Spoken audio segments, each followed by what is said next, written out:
Bismillah, uyimize girganimizden işini перевозчик için место bo'ladi ekan do'stlar. Аккуратный, xudo xolasa yo'lbinamizda zaponlashtirarsa 44 kvadrat metr ikki xonali bo'ladi. Bu tarafdan boshlaydigan bo'lsak, bag'rimizda sanuzeli bo'ladi.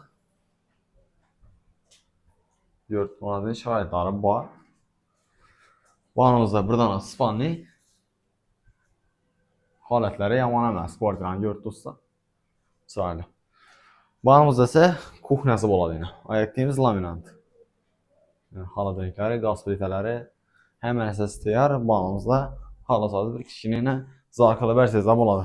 Batareyalari qo'yilgan, jaluzi pardalari bor. Menimcha yomon emas. 44 kvadrat metr ikki xonali kvartira do'stlar.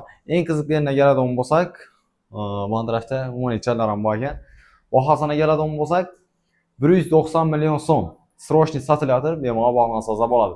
100 million so'mmi, 102 million so'mning krediti bor ekan do'stlar, almashtirarsa. Agarda naqd pul oladigan bo'lsangizlar, 290 million so'mda tutdilar. Endi undan даже kelishtirib beraman dedilar. Dokumentni absolut namomosi bo'lmaydi ekan. Arendaga keladigan bo'lsak, Yangiariq tumani hokimiyatning orqa tomonida. Bu videomizda esa shunday chiroyli, fayzli ikki xonali kvartira so'rab bilgan yakunlari bilan ko'rish yozmasdan. Sog' bo'linglar.